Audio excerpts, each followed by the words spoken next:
Chad, we're getting ready for the big day, January 14th. We'll be fighting for the UFC featherweight title. How does it feel, man, to be, in that contention to, be the #1 contender and be fighting for that UFC featherweight title? It feels great, man. This is a dream come true for me. It's been a very fast rise to where I'm at.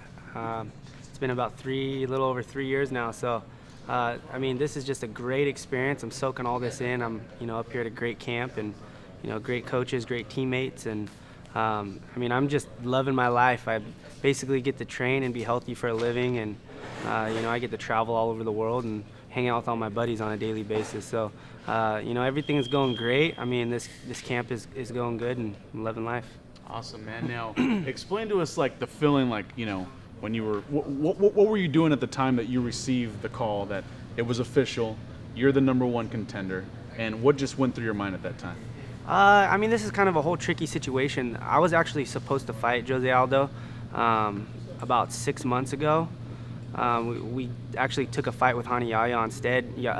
Jose got hurt, and they told us that he wasn't going to be back for at least 6 to 9 months. And I had 10 fights under my belt at that time, and still young in the sport, wanted to keep competing. I didn't want to just sit on the shelf and wait. So we opted to take another fight, and I believe in my skills, and I believe that I train hard enough to, beat anybody in my division. So, he took the fight. It was a big risk, but, I won. And, after that fight, it was kind of something that we talked about with the UFC. My managers were working on a deal. So it wasn't like any just one time, oh, you're now the #1 contender. It's kind of something that we knew, and we were just waiting on that official contract to get emailed over. But I remember the day that I signed the contract, I put it on Twitter. I was super pumped, and just knew that, this is my time. This is what I've, been doing since I was 5 years old. It's what I've trained my body to do my whole life, and, it's finally here. So I was super excited. Awesome, man. Now, everybody knows all the great achievements that you had at Hanford High School and then on in college at Cal Poly. Who was the person that was pivotal in inspiring you or getting you motivated to take that next step and actually jump into the world of mixed martial arts? Uriah Faber actually was the person. I have known Uriah since I was in high school. He was in college. He actually was recruiting me to come to Davis. I ended up going to Cal Poly. But we kept in touch. My coach at Cal Poly actually ran wrestling camps every summer, and he would bring all of us wrestlers from Cal Poly to be instructors, and he would bring in a few top level wrestlers from other colleges around. Uriah was one of them. And I remember Uriah, it was my freshman summer, my first time at the camp. Uriah was training for his third fight, and he was rolling with a bunch of wrestlers doing jiu-jitsu, and he kept hurting everybody. And so nobody wanted to roll with him. All the wrestlers were like, screw that. But I wanted to try it, so I jumped in there with him. And obviously, he submitted me 100 times. I didn't know what I was doing, but I kind of fell in love with it then. And he told me right there, he's like, dude, I think you could be good at this. And he's like, finish your college career, try and go after that title, and I'll have a place up here at Team Alpha Male in Sacramento. And so, the day after I graduated Cal Poly, I put all my stuff in a U-Haul, and me and my wife moved up here, and I've been training and loving it since. Awesome, man. Now, we all know that the official viewing party for your fight, because your fight's going to be in Brazil, of course, yep. But out here in the States, in your hometown, Hanford, California, big viewing party. We're going to be watching the fight all together and rooting you on and hoping that you bring that UFC title back to the USA. But what are some of the best memories that you have of Hanford, California, and some of the things that you cherish about growing up in Hanford? Hanford's a pretty small town, or it was a lot smaller back then, and it's still pretty small, but some of the things that I remember and I cherish the most is just spending a lot of time with my friends. I'm really big into hunting and fishing, and we used to go up to Shaver and Dinky, and deer season would open, we'd be up there almost every weekend, and obviously that is a huge part of my life. I still do it now, and also wrestling. That was probably one of the things that consumed my life the most. The weight cutting, and obviously it was hard, but looking back on it now, it was something that I needed to go through then, and I'm glad I did it now because everything now seems so much easier, and I feel like it just prepared me so much more for what I'm doing now, how I'm making my money, and competing and trying to go after that UFC gold. So those are some things, and Hanford's a great place, and I'm glad I'm from there, so it's a cool place. Awesome. Now, anybody in particular, any individual or maybe a group of people that that maybe helped you to keep you involved in sports and wrestling while you were in Hanford at the time? Yeah, my father, Alvin Mendes, is a huge inspiration to me. He actually got me involved in wrestling when I was 5 years old. I was a very hyper kid and needed, he wrestled through high school, and I needed something to channel my energy. So he thought that I'd be good at wrestling. I actually still remember driving to my first wrestling practice ever, and I just remember picturing it with turnbuckles and just the ring and like WWE. Yeah. And I remember walking in the room and it's just mats, and I'm like looking around, where's the ring at, and but my dad started me there. He actually coached me from 5 years old all the way up into high school. I remember him taking me to tournaments every weekend. We'd get up, depending on where it was, sometimes 5, 6 o'clock in the morning. I'm 5, 6 years old, and he'd carry me and my brother out of our beds and put us in the back of the Suburban, and we'd sleep the whole way. Sometimes we'd compete up here in Sacramento, so he would just drive us to weigh-ins, and we'd weigh in, and we'd always go eat McDonald's after. I'd get an Egg McMuffin, and that was our ritual thing, and just wrestle. So yeah, my dad was a very, very big influence on me. That's really cool, man. That the relationship with father and son. Now the fight is in Brazil, as I mentioned before. You are having to travel to Brazil. This is Aldo's hometown or home country. Yeah. And you're going to be going into a hostile crowd. It's his crowd. How do you take those distractions away, or how mentally how do you prepare yourself for that type? Yeah, that's actually a tough one. I'd never been to Brazil. I just went this last week for the first time. I went down there for the press conference. They had me fly there for a day, and I got to kind of check everything out and just see where I'm going to be staying. What the food is like around me. It's pretty cool. The beach is right across the street from the hotel. Oh, So, if I wanted to cut some weight and then go kind of hang out at the beach, maybe jump in the ocean, it's going to be a cool spot to chill. So that was kind of cool just to go check it out. And then I flew back. But yeah, the crowd in Brazil, I didn't go to the last UFC, but I heard it was pretty crazy.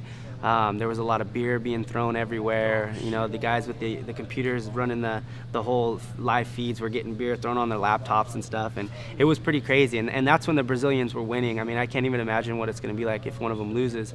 But yeah, so it can be pretty crazy. I'm expecting some pretty rowdy people, but I'm kind of looking at it as like Rocky, when he goes into Russia and faces the Russian, on his home turf. And to me, it's what better way to prove to the world that I'm the best featherweight. To go in his backyard and beat him, and bring that belt back to the United States it's going to be a huge statement, and I'm very excited and looking forward to get in there and do it.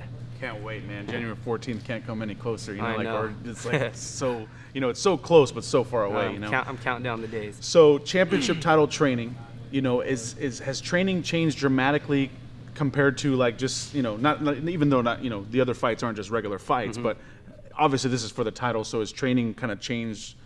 Absolutely. Hasn't changed tremendously. We've added some stuff to the camp. Obviously it's my first 5-5.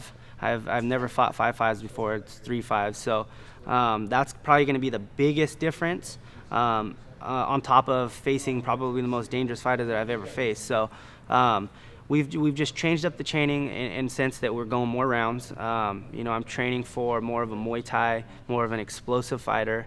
But overall, other than that, I'm training with all the same people. Uriah Faber, Joseph Benavidez, we got TJ Dillashaw, Danny Castillo, Justin Buckles. All these guys are coming together and just really helping me out in this camp. And I'm feeling like this is the hardest and the smartest I've ever trained. My cardio, my conditioning, I feel on point, and just really, really excited to get in there and show everyone what I got. That's awesome, man. And a great facility here, Ultimate Fitness, great team. I was able to, kind of spy and check in, some of the earlier training. So you guys have been doing great here. What advice would you give an up-and-comer that, for example, is out in the Valley or from Hanford, that, wants to be a fighter, wants to be in your shoes one day? What steps would you recommend that they take? Well, I think first off, learning the basics is probably one of the most important things anybody can do in any kind of sport. A lot of the times you get guys coming in and you jump right into all the flashy stuff, or you just get so consumed with looking good compared to just learning the simple basics. And a lot of times people get caught, or you just, you make mistakes because of it. And I think learning basics is key.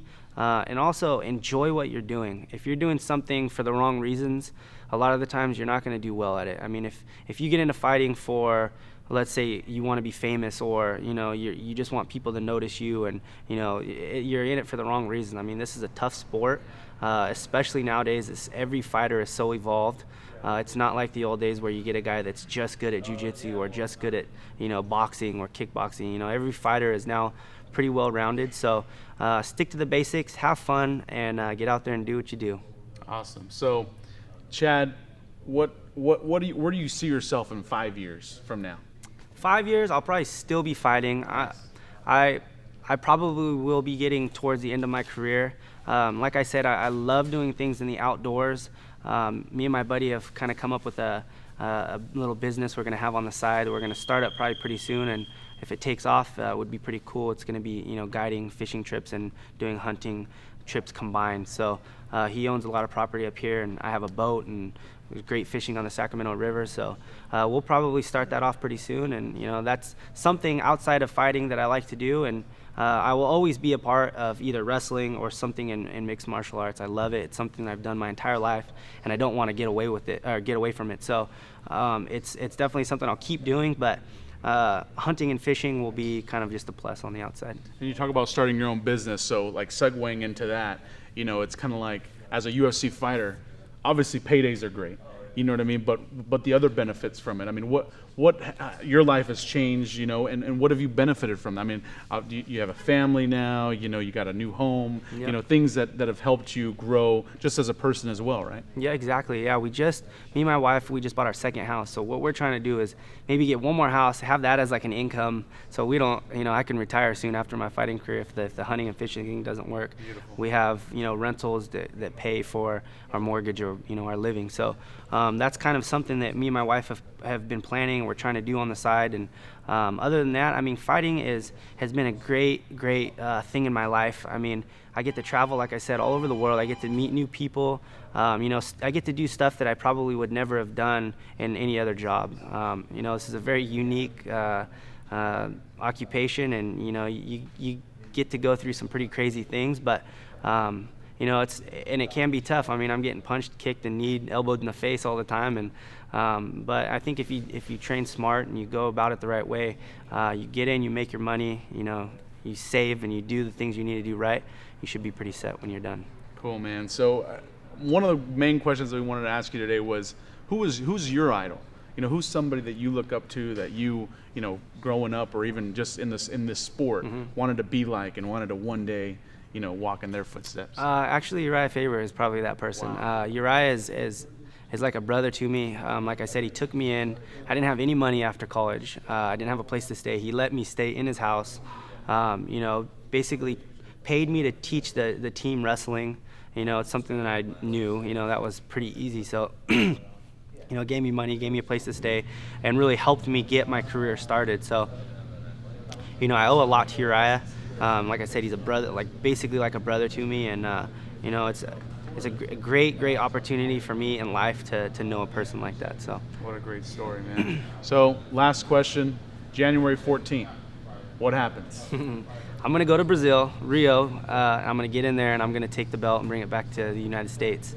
Hopefully I don't get mauled in the process, but that's the plan. I'm training hard, like I said, the hardest and smartest I've ever trained, feeling great, and I feel like this is my time. Chad, Hanford will be watching. We'll all be there together supporting you on, man. And when you bring that belt back, we'll be sure to party with you Awesome. after that, all right? I can't wait. Cool, Thanks, man. guys. Thank you so much. Cool.